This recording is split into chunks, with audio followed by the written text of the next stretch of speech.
Libertad democrática.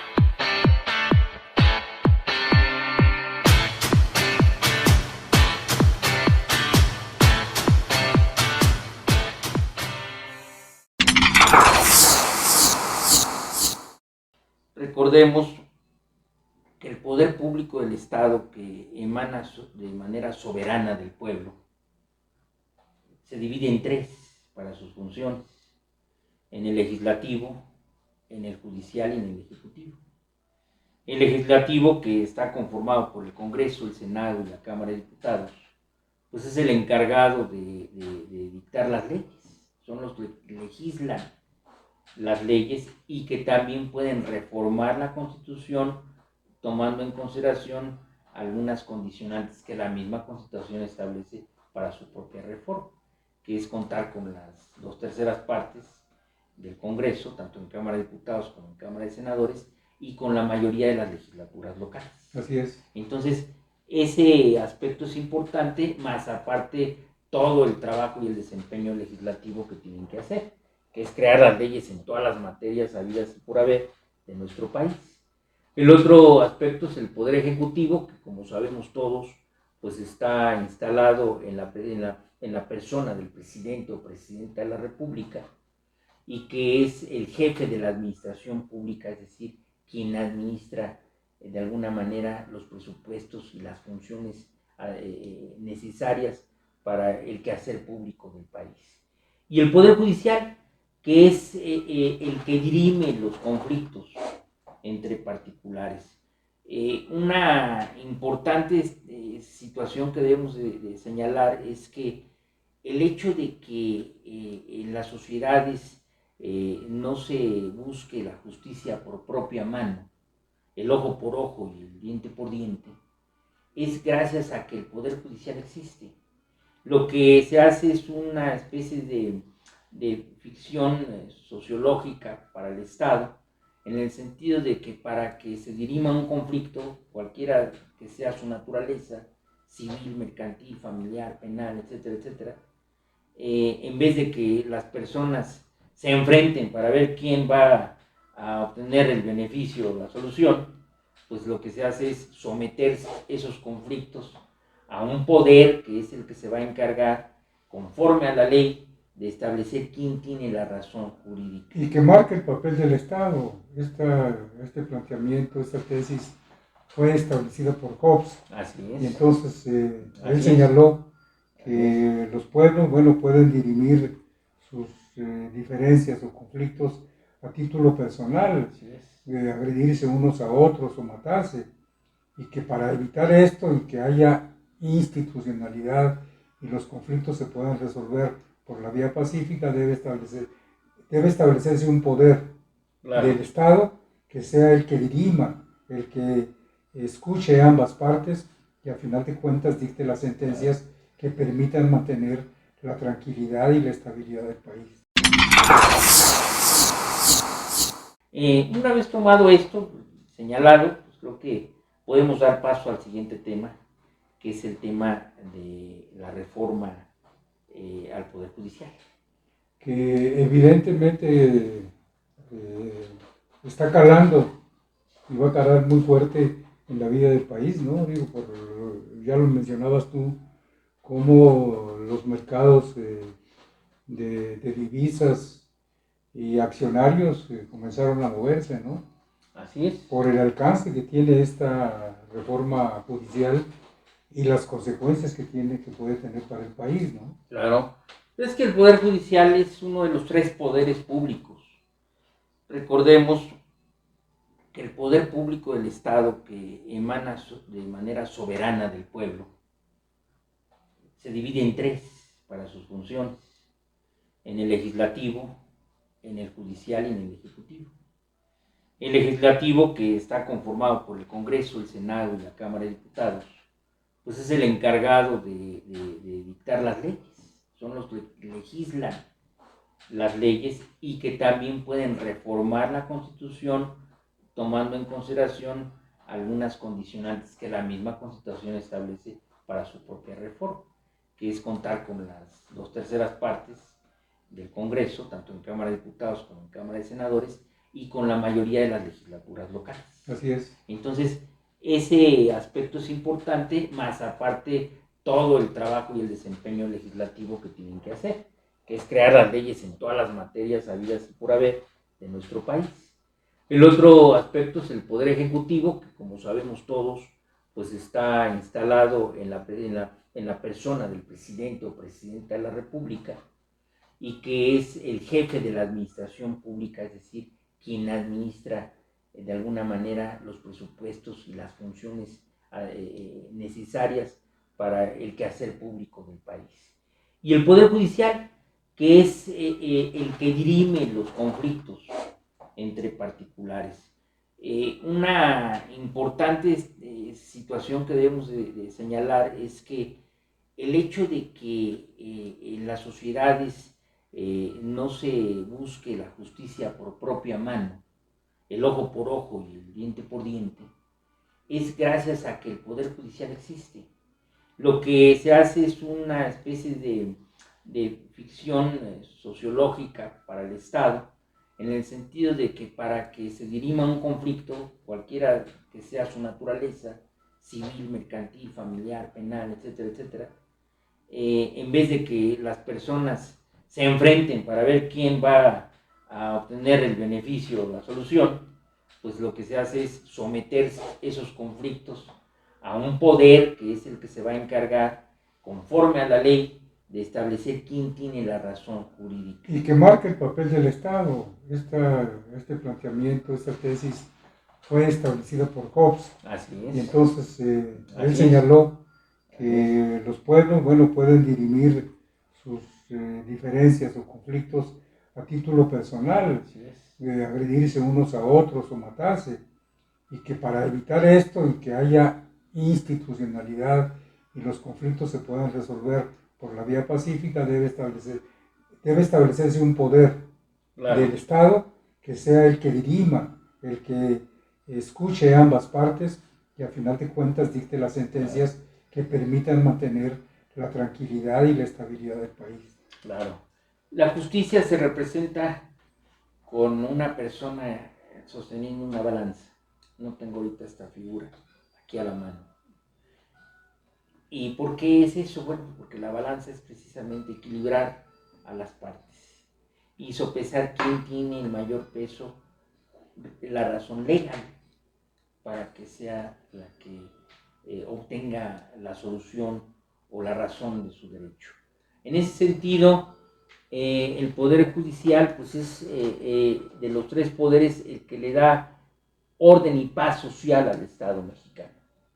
Es el que posibilita la paz social y la estabilidad.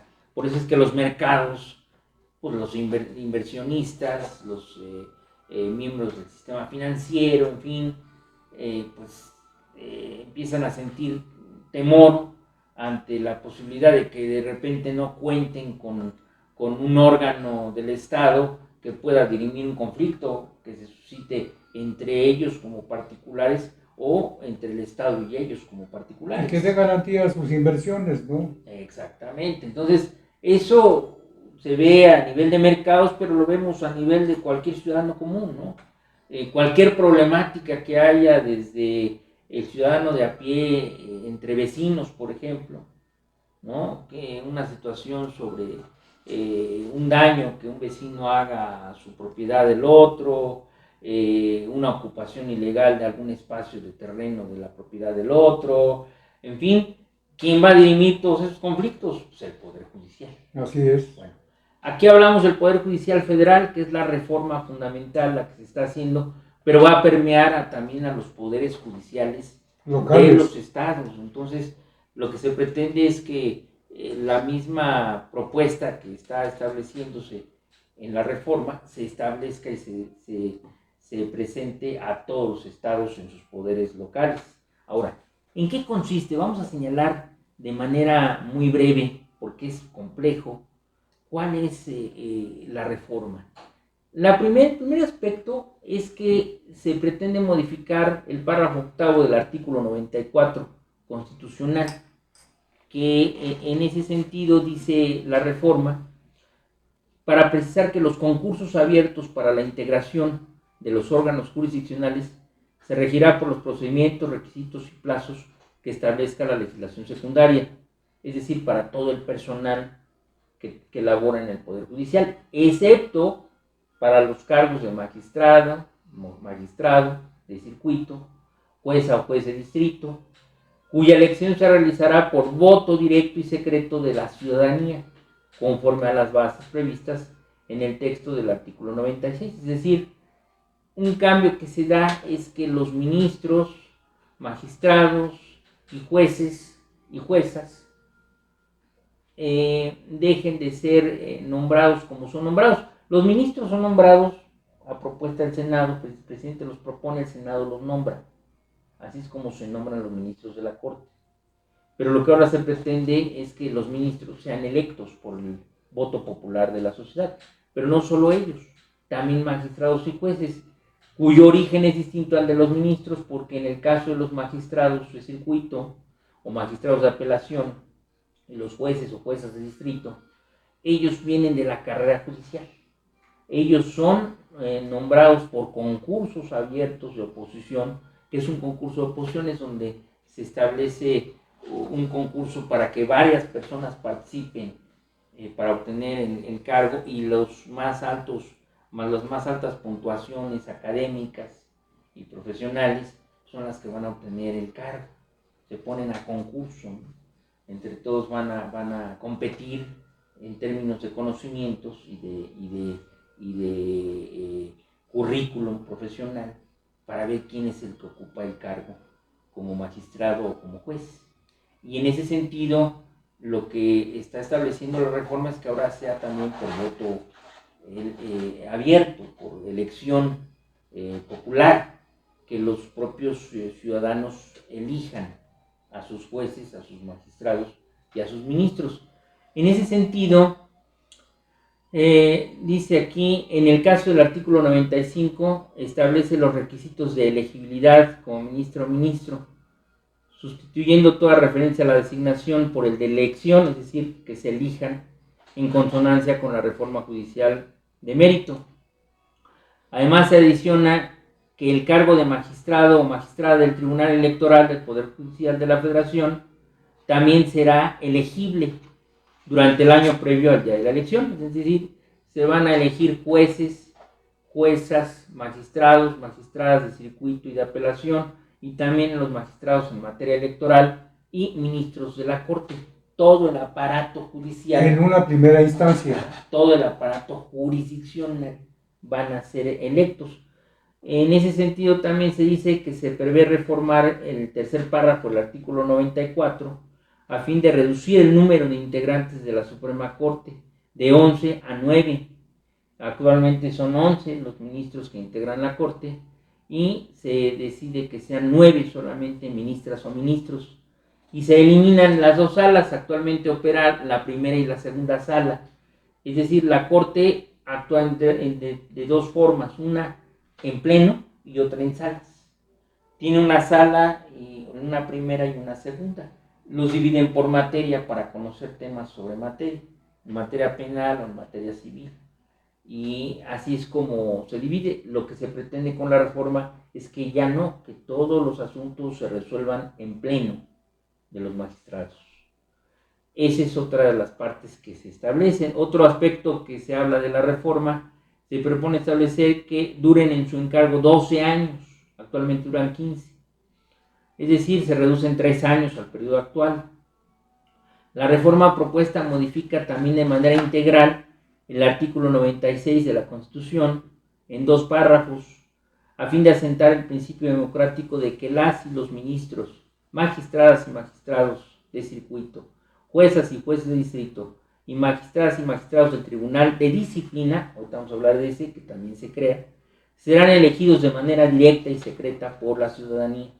Dicha elección se realizará de forma concurrente con otros cargos de elección popular en el marco del proceso electoral ordinario que se celebre el primer domingo de junio de cada 3 años, ya sean elecciones intermedias o para la elección de presidencia de la República y senadurías. ¿Qué significa esto? pues que tanto jueces, juezas y magistrados o ministros van a ser electos cuando haya vacantes o cuando terminen sus periodos de encargo, igual que como nosotros elegimos a nuestros diputados, a nuestros senadores o al presidente de la República. Recordemos que, por ejemplo, en este año 24 elegimos a la presidenta y a todo el Congreso, y para dentro de 3 años volveremos a renovar la Cámara de Diputados. Entonces, lo que se plantea es que en esos periodos, en cada periodo de elección, también nosotros votemos por nuestros jueces, juezas o ministros. Ese es el punto al que se refiere este aspecto. Dice, en este tenor, las vacantes a cubrir en los órganos jurisdiccionales sustantivos del Poder Judicial serán sometidos al voto ciudadano el día de la jornada. Por su parte, también la iniciativa propone que las magistradas y los magistrados de circuito, así como las jueces y los jueces de distrito, duren en el encargo solo 9 años, con la posibilidad de reelección por uno o varios periodos adicionales. Aquí es un poco la reforma muy ambigua, porque es por uno o por varios. Lo que se está planteando es que sea quizá una sola renovación. Antes de esta reforma, lo que pasa es que cuando se ratifican, en el caso de magistrados, pues tiene una permanencia en el encargo. Pero en ese sentido, una de las partes que se manejan teóricamente sobre el tema de los jueces es que debe de haber una cierta inamovilidad para que no tengan una correlación con los vaivenes de la política. La inamovilidad se considera una estabilidad importantísima para los órganos jurisdiccionales. ¿Por qué? Porque en teoría, pues, los órganos jurisdiccionales no deben de estar politizados, deben de resolver conforme a derecho, conforme a la Constitución, conforme a la norma y conforme a los tratados internacionales, no conforme a los intereses políticos o fácticos que en un momento dado tengan un interés en la resolución de un conflicto. Entonces, por eso se plantea la inamovilidad. Aquí la reforma no es muy clara, pero está estableciendo de entrada un periodo de 9 años para cada encargo. Entonces ya estamos diciendo, ministros 13 años, jueces y magistrados 9 años. Se precisa el procedimiento para la postulación de candidaturas a ministro o ministra, así como para su elección, la cual se hará a nivel nacional por el voto directo y secreto del electorado. Para ello se propone que la emisión de la convocatoria que contenga las etapas completas del procedimiento, sus fechas y plazos improrrogables, corresponda al Senado de la República. Esta convocatoria deberá emitirse el mismo día en que se instale el primer periodo de sesiones ordinarias del año anterior al de la elección que corresponda, es decir, el 1 de septiembre de cada 3 años. Con eso se prevé la existencia de condiciones temporales que permitan a los poderes de la Unión proponer, procesar, votar y postular oportunamente hasta 10 personas candidatas, mismas que deberán tener una distribución paritaria y de género. Además, se establece que el Poder Ejecutivo postulará sus 10 candidaturas por conducto de la persona titular de la Presidencia de la República. El Poder Legislativo postulará 5 personas por cada Cámara, mediante votación calificada de 2/3 de sus integrantes, y el Poder Judicial, por su conducto del Pleno de la Suprema Corte, postulará hasta 10 candidaturas con mayoría de 6 votos. Es decir, se van a postular 10 de la Presidencia de la República, 10 divididos en 5 de la Cámara de Diputados y 5 de la Cámara de Senadores, y 10 del Poder Judicial, postulados. Y luego, después de postulados, serán sometidos al proceso de elección, es decir, tendrán que ganarse la simpatía de la ciudadanía para que en una elección la ciudadanía decida quién de todos ellos va a ser su ministra o ministro. Este es para el tema de los ministros. Pero la cuestión es que también se involucra la elección de los jueces. Ahorita voy para allá. Esa es otra. El Senado de la República recibirá las postulaciones, verificará que las candidaturas propuestas cumplan con los requisitos de elegibilidad, y remitirá el listado al organismo público electoral, porque se pretende reformar al INE, por eso no se habla ahí del INE, sino ya se habla de un organismo público electoral, responsable de la organización del proceso electivo antes de que concluya el año anterior al de la elección que corresponda. Es decir, el listado deberá remitirse a más tardar el 31 del año previo a la elección, la cual permitirá al organismo público contar con tiempo suficiente, el electoral, para recibir, analizar y procesar el listado de candidaturas, producir los materiales electorales que correspondan y fijar las reglas en materia de tiempos oficiales de radio y televisión, modalidades y fechas de foros de debate, periodos de campaña, mecanismos de fiscalización, entre otras. Es decir, se van a someter, como cualquier diputado o senador, a un proceso de carácter plenamente electoral. Ahora, se propone que concluida la jornada electoral, el organismo público electoral realice el escrutinio y cómputo de los votos y lo comunique de inmediato al Senado, como sucede de alguna manera con el tema actual, aunque no se comunica al Senado, pero el INE es el encargado de contar los votos. Ahora, se establece la reforma a la fracción 2 del 96, del artículo 96 constitucional, que establece un procedimiento análogo, lo que te estás comentando, para la postulación de candidaturas de magistrados, magistradas de circuito, juezas o jueces de distrito y su elección, la cual será por circuito judicial. A diferencia de los ministros serán electos a nivel nacional, pero en el caso de los magistrados y de los jueces serán por circuito judicial. La ciudadanía de a pie no sabe muy claro esto, pero lo que sucede es que en términos jurisdiccionales, para términos de la impartición de justicia, el país está dividido en circuitos judiciales.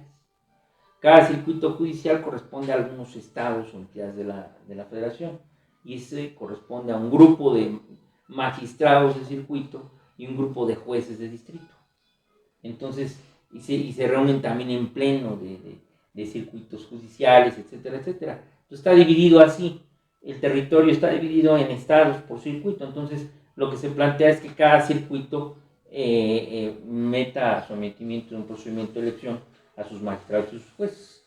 En el caso de la Ciudad de México, por ejemplo, ¿no?, que pertenece a un distrito judicial, con otros estados, me parece que Hidalgo pertenece a este mismo distrito. Y así, o sea, es lo que se pretende, ahí se pretende hacer un poco más constreñida la elección.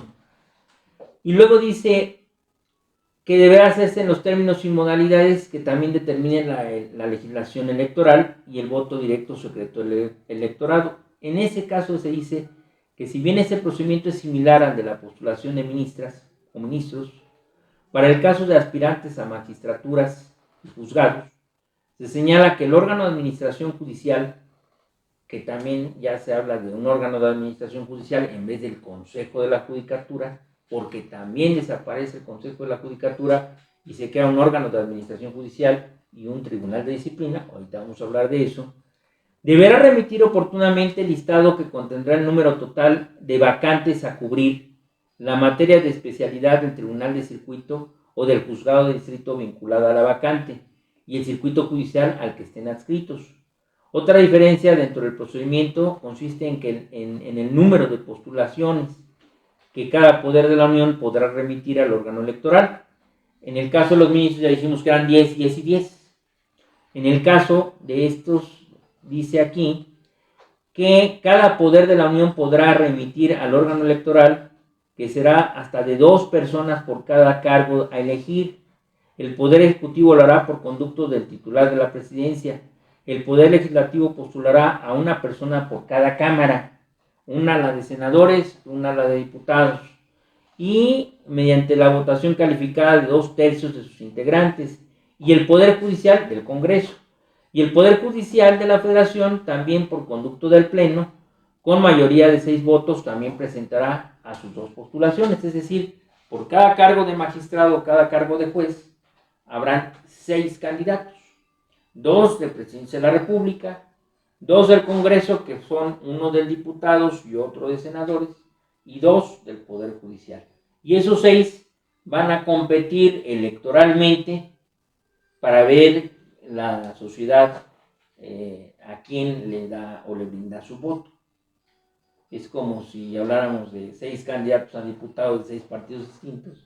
Bueno, aquí son 6 candidatos, 2 por cada uno de los órganos de poder, y van a ser los que se sometan a la competencia electoral. En el marco de la nominación y la elección de candidaturas de las personas servidoras públicas de mando del Poder Judicial, se propone establecer que los poderes de la Unión, en sus propuestas de candidaturas, procuren que las mismas recaigan en personas que hayan servido con eficiencia, capacidad, probidad en la procuración o impartición de justicia. O sea, sí se pretende que los candidatos y las candidatas tengan que ver con el tema de la procuración de justicia. O sea, cuando se cuestiona esta reforma y se dice, no, pues que van a candidatear a fulanito, al líder comerciante, no. O sea, primero se mantiene la obligación de que tienen que ser abogados titulados. Y segundo, pues se privilegia que sea gente que tenga experiencia en el ramo. Y dice aquí que se hayan distinguido por su honorabilidad y antecedentes profesionales en el ejercicio de la actividad jurídica. En lo que respecta a las condiciones de equidad, también debe de prevalecer la misma, porque debe haber el mismo número de personas candidatas a cargos de mando en el Poder Judicial, es decir, entre hombres y mujeres u hombres. Durante el lapso legal de las campañas, las personas candidatas a ministro o ministra, a magistrado o magistrado, dice aquí, o a magistrado del Tribunal de Disciplina, tendrán derecho de acceder del acceso a radio y televisión con el fin de que expongan sus propuestas y programas de trabajo. Tendrán derecho a eso. Ahora, ¿quién va a pagar eso? Eso todavía no está definido. Por poner un ejemplo, un poco de publicidad en el radio cuesta aproximadamente 700,000 pesos. Una promocional de 2 o 3 veces por día durante un periodo de 1 o 2 semanas. Más o menos ese es el estándar. Entonces, pues realmente es importante que en las leyes secundarias se determine qué va a pasar en este aspecto. Porque no de otro modo solo van a poder candidatearse gentes que cuenten con recursos o que obtengan recursos de manera dudosa. ¿Quién les va a pagar las campañas? ¿No? Además, se les da el derecho de participar en foros de debate organizados por el propio organismo público electoral, lo que ahorita es el INE, dentro de los tiempos oficiales. Por parte de evitar el financiamiento ilegal de las campañas en medios de comunicación, se prohíbe la contratación por sí o por interpósita persona física o moral de espacios en radio y televisión para promocionar candidatos o candidatos. También se propone prohibir que los partidos políticos realicen actos de proselitismo a favor o en contra de la candidatura de alguien. Esto es importante, pero a ver, entonces, el INE o lo que va a hacer el órgano electoral, ¿va a ser el que va a pagar las campañas? O sea, en su totalidad. No queda muy claro. No, pues definitivamente no hay precisión en cuanto a ese procedimiento que se va a seguir para difundir las propuestas que tiene cada candidato, ¿no? O se va a obligar a los medios de comunicación a abrir espacios publicitarios. Tiempos oficiales puede serlo, pero en fin, yo creo que esto es, digamos que lo que está pendiente, que no tiene la relevancia del proceso en sí, del alcance que tiene esta reforma judicial, porque es una propuesta que tiene vastas implicaciones para la vida del país. Se van a elegir a 1,688 entre magistrados, jueces, primeros ministros, etcétera, y se va a afectar a 3 millones de personas que tienen procesos abiertos, demandas o juicios abiertos en el Poder Judicial y que consecuentemente se están dirimiendo. Entonces, esto va a tener una repercusión brutal, porque ¿qué va a pasar con toda esa cantidad de juicios? ¿Cómo se va a manejar esa situación? Digo, esto puede originar un anarquía y un desquiciamiento muy grande. Digo, si va a haber un corte para que los que ya son jueces y se van, detengan los procesos y vengan otros a hacerse cargo de ellos, va a haber que esperar a que se involucren, a que conozcan, a que sepan de qué se trata. Nosotros hemos platicado algunas características procesales de los juicios y hemos comentado la complejidad que tienen esos juicios, inclusive la dictaminación que secretarios y jueces hacen, pues lleva tiempo por las aristas, por las pruebas, por los documentos que tienen que presentarse. Entonces no es algo así que se pueda resolver de un plumazo. Consecuentemente habrá que esperar a que los nuevos jueces y magistrados se interioricen y sepan de qué se trata y cómo se puede manejar el asunto y empiecen a operar para resolver los problemas. En esta cantidad de juicios que hay que afectan a 3 millones de personas, no sé, a mí me parece algo... Es complicado. Viene también la reforma al Consejo de la Judicatura. El Consejo de la Judicatura, para señalarlo y expresar de qué estamos hablando, es el órgano de disciplina y de administración del Poder Judicial. Es decir, es quien le administra los recursos presupuestales y también los recursos humanos. Están a cargo del Consejo de la Judicatura. Y además es el órgano de disciplina, es decir, es quien vigila el funcionamiento de los juzgados y de los magistrados, no de los ministros, porque el Consejo no tiene facultades para sancionar ministros, pero sí magistrados y jueces y demás servidores públicos de carrera judicial.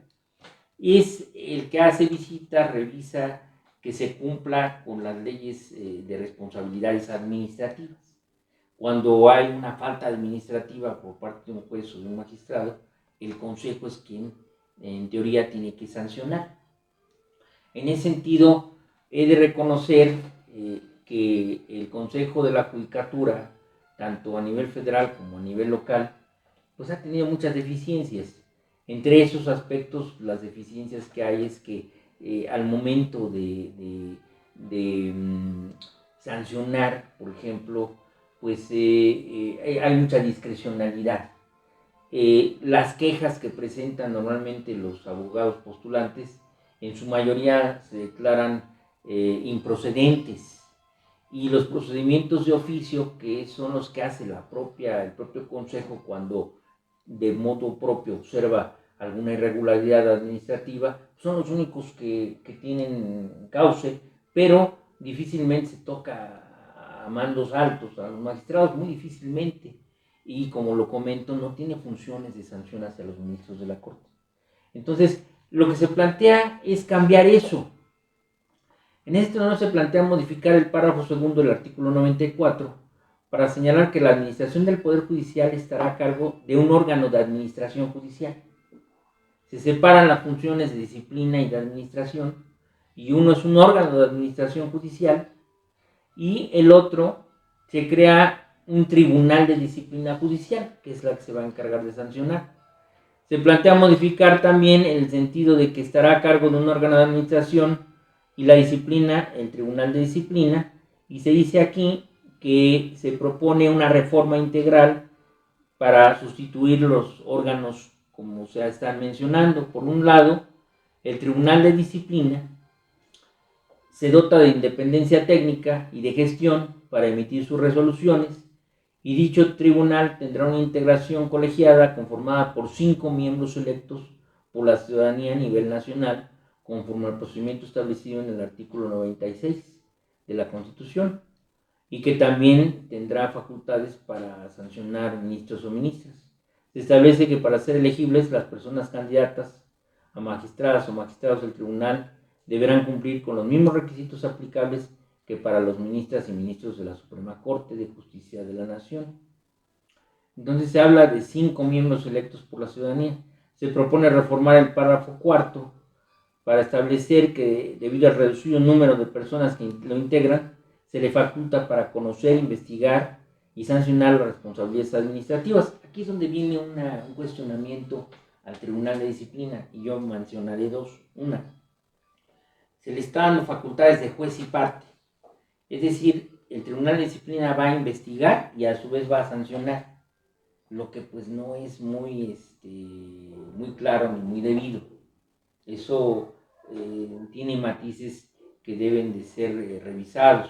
Debe de haber un órgano que haga las investigaciones y que ponga al conocimiento del Tribunal de Disciplina para que éste dirima si hay o no sanción, más no el propio tribunal hacer las investigaciones, porque es como si el Ministerio Público también fuera juez. Eso no está muy claro. Y otro aspecto que no se está tomando en cuenta en esta reforma es que, de acuerdo a las normas internacionales, no quiero ser muy tecnicista para no estar mencionando artículos de convenciones, pero sí quiero señalar es que es un derecho humano el que la gente cuente con el derecho a poder interponer una impugnación. Es decir, hay un derecho a una segunda instancia. Y en este sentido tampoco está muy claro, porque si el Tribunal de Disciplina va a sancionar, no hay una segunda instancia que revise su sanción. Y eso también quizás está atentando contra ciertas convencionalidades, ¿entiendes? O sea, debe de haber un tribunal de primera instancia y uno de segunda instancia en materia de disciplina, cosa que no está establecida aquí. En fin, no queremos ser muy extensos. Lo que tú comentas es muy cierto. A ver, un aspecto importante del tema del Poder Judicial es, primero, que el Poder Judicial es muy distinto a los otros poderes, por lo siguiente, porque mientras el Congreso ya está definido cuáles son sus números de integrantes, y no cambia a menos que haya una reforma constitucional, y en el caso del Poder Ejecutivo, pues se deposita en el Presidente de la República o Presidenta de la República. El Poder Judicial, por su naturaleza, siempre está en constante crecimiento. O sea, ninguna norma puede constreñir a un determinado número de jueces o magistrados. ¿Por qué? Porque la sociedad está cambiando constantemente, y constantemente va aumentando el número de conflictos. Hay más población. Simplemente ahorita estamos recibiendo decenas de miles de migrantes que como quiera viven en México y que también pueden generar y se pueden generar conflictos de todo tipo con su presencia. No quiero señalar que ellos sean conflictivos, sino me refiero a que al aumentar la población, la temática social pues se hace más compleja. Entonces puede haber más problemas civiles, más problemas mercantiles, más problemas penales. Entonces, el Poder Judicial siempre está en constante crecimiento. Se tienen que abrir más y más juzgados, más y más tribunales colegiados. ¿Por qué? Pues porque el país lo requiere. Entonces, ese es el primer aspecto. En ese sentido, no podemos decir que se vaya a disminuir el presupuesto con esta reforma. ¿No? O sea, el Poder Judicial tiene que tener la suficiencia presupuestal para poder actuar.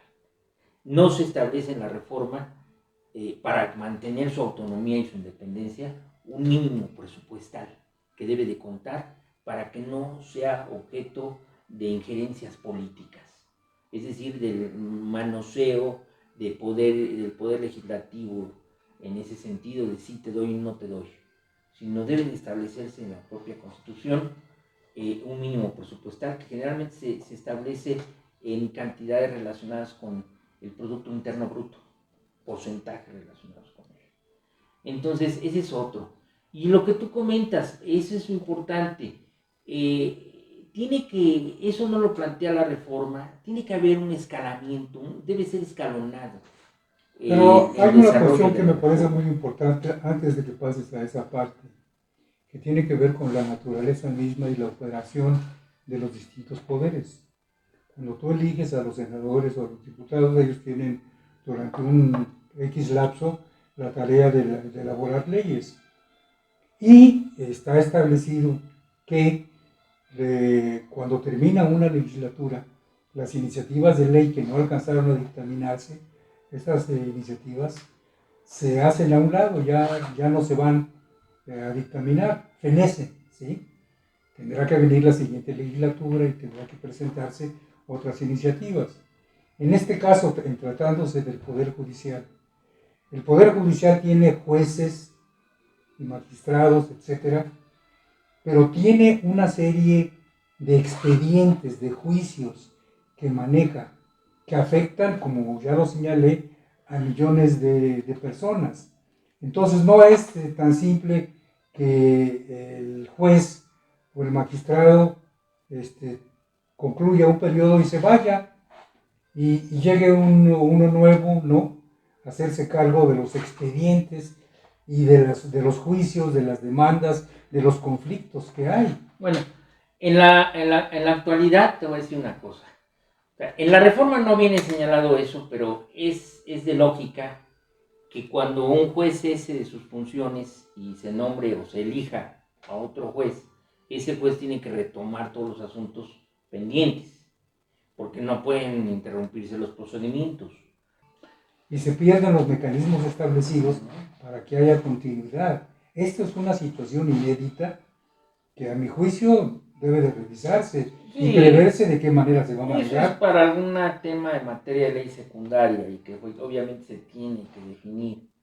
Y un aspecto que yo creo también muy importante en este tema es que efectivamente deben de recaer los nombramientos, o sea, los elegibles, y al que el pueblo elija de manera por voto directo, sufragio directo, pues debe de ser gente con experiencia y con capacidad jurídica. La reforma así lo plantea.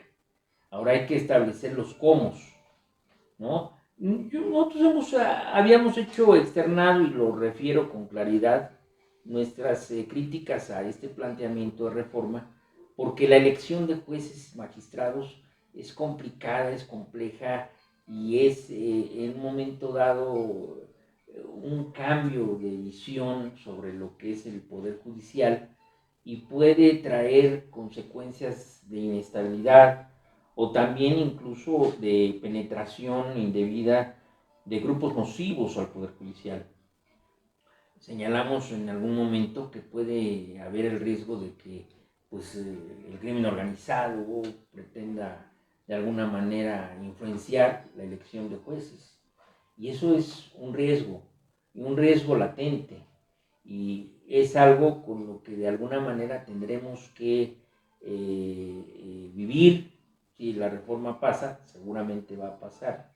Y más bien tendríamos que analizar en las leyes secundarias cómo establecer candados para evitar estas circunstancias. Porque eso es un hecho real, ¿no? O sea, de alguna forma se pueden elegir gentes completamente ajenas a la estructura judicial. Se habla de la prioridad de los perfiles jurisdiccionales. Sí se habla de ello, pero tampoco se establece el impedimento de que, y además no debe de haberlo, de que sean, por ejemplo, abogados de despachos que también con su experiencia puedan en un momento dado ser propuestos por alguno de los poderes para ser elegibles. Y en ese sentido, ¿qué es lo que estoy diciendo? Pues viene gente también de fuera, ¿no? Entonces, al venir gente de fuera, pero ser marcados a través de un proceso electoral, pues un aspecto que hemos señalado es, bueno, ¿qué va a ofrecer? ¿Cuál va a ser la diferenciación entre candidatos? O sea, ¿qué puede ofrecer un candidato a juez distinto de lo que puede ofrecer otro en términos reales? No son cargos políticos, son temas que yo creo que echada a andar la reforma, pues se irán viendo sobre la marcha. Yo quiero señalar con mucha claridad que esto es algo que ya viene. Es una reforma que ya viene. Yo creo que... Y eso lo tenemos muy claro. Que ya viene. Ya viene. Simplemente lo que estamos haciendo es comentar aspectos que además fueron objeto de comentario en esta comparecencia de los ministros de la Corte. Claro. Entonces, son cuestiones que tienen que necesariamente que abordarse. No las puedes tú ignorar y decir, bueno, pues hagamos la elección y luego vemos a ver qué pasa. No, o sea, tiene que analizarse. Por ejemplo, un aspecto que yo planteaba en su momento era, bueno, que se elijan ministros, porque además su naturaleza es muy distinta en la forma de nombrarse a la de los magistrados y jueces. Que se elijan ministros y que sigan siendo magistrados y jueces de carrera a través de concursos abiertos como sucede hasta ahorita. Pero no es realmente esa la intención de la soberanía, porque de alguna manera la sociedad votó el 2 de junio por un planteamiento muy claro. Ellos, Morena traía este planteamiento y obtuvieron una votación mayoritaria. Entonces lo que tenemos que entender es que la soberanía legislativa de alguna manera es reflejo de la soberanía popular, y es lo que quieren. Entonces, tomando en consideración eso, pues si los jueces y los magistrados también van a ser electos, lo que sí creo que es necesario es ir estableciendo a nivel de leyes secundarias los candados suficientes para evitar la infiltración del crimen organizado o la infiltración de factores de poder político. ¿Por qué? Porque es muy claro que siendo el presidente de la República o la presidenta de la República de un partido político y la mayoría del Congreso de un partido político, es claro que los candidatos y las candidatas pueden entrar con una cierta postura política. Y no es malo, porque al final de cuentas, y hay que señalarlo también con claridad, en el Poder Judicial hay gentes de derecha y gentes de izquierda. Hay gente que tiene afinidad por la derecha y hasta la ultraderecha, y hay gente que tiene afinidad por la izquierda. Pero aquí lo importante es que quien asuma el cargo como juez o magistrado, independientemente de sus afinidades, lo asuma con el compromiso de que se va a conducir de manera objetiva e imparcial. Esos aspectos de la objetividad, la imparcialidad y el profesionalismo con que debe de conducirse el Poder Judicial no debe de desaparecer. La autonomía y la independencia del Poder Judicial no debe de desaparecer. Al contrario, deben de buscarse mecanismos que la refuercen para evitar que de alguna manera sea contaminada la decisión jurisdiccional de cada órgano jurídico o jurisdiccional, sea contaminada con temas políticos o temas de controles fácticos. Pero yo quiero llamar la atención, y por eso estos comentarios, en el hecho de que a final de cuentas se afectan intereses de personas, Sí, conflictos de personas. No es nada más la elección de los jueces, sino todo el proceso jurídico o judicial que se envuelve en las acciones, en el desenvolvimiento, en el funcionamiento del Poder Judicial, que tiene que ser tomado en cuenta. Digo, a final de cuentas también hay derechos humanos de por medio que no se deben de ignorar. Un aspecto que estás comentando es, por ejemplo, los derechos laborales de los jueces, de los magistrados y de los trabajadores. Y de los trabajadores también. Estamos hablando que en el Poder Judicial de la Federación hay 53,700 aproximadamente personas laborando, y en ese sentido, pues no se puede, más de 2,000 juzgadores, entre 2,600, se habla de 1,600 jueces y magistrados. En ese sentido, entonces, ¿qué va a pasar con sus derechos laborales, sus derechos adquiridos? Bueno, yo quiero señalar en ese sentido que pues obviamente son temas que esta reforma constitucional, al echarse a andar, si se plantea una reforma constitucional que de inmediato transforme al Poder Judicial, es decir, que de inmediato cese a todos los jueces y magistrados, pues va a provocar un caos. ¿Por qué? Porque el proceso de renovación del Poder Judicial pues va a ser complicado, en el sentido de que tiene que llegar gente con la capacidad, con la experiencia jurisdiccional, o hay una curva de preparación, de aprendizaje y de improvisación y de adaptación, que puede afectar al país. Y en ese sentido también otro aspecto importante es, bueno, no se pueden cesar a los trabajadores de motu propio y de golpe. ¿Qué pasa con sus derechos laborales y sus derechos adquiridos? Quiero señalar, yo creo que para como puro último momento, es que se tiene uno de los planteamientos de esta reforma, y que provocó mucho el encono presidencial, es que los magistrados, jueces y ministros nunca se quisieron bajar un sueldo. Decían, violentan el artículo 127 de la Constitución. ¿Por qué? Porque el artículo 127 de la Constitución dice que en su fracción segunda, que ningún servidor público podrá recibir remuneración en términos de la fracción anterior por el desempeño de su cargo mayor a la establecida para el presidente de la República en el presupuesto correspondiente. Es decir, no deben ganar más que el presidente de la República. Pero nunca se pusieron a pensar que el artículo 94, en su antepenúltimo párrafo, dice que la remuneración que perciban por sus servicios los ministros de la Corte, los magistrados de circuito, los jueces de distrito y los consejeros de la Judicatura Federal, así como los magistrados electorales, no podrá ser disminuida durante su encargo. Entonces, ¿qué sucede aquí? Bueno, pues un planteamiento que también hacemos desde ahorita es que si también lo que se pretende es que ningún juez o magistrado o ministro gane más que el presidente de la República para cumplir con lo que dice el 127, pues hay que armonizar el 94.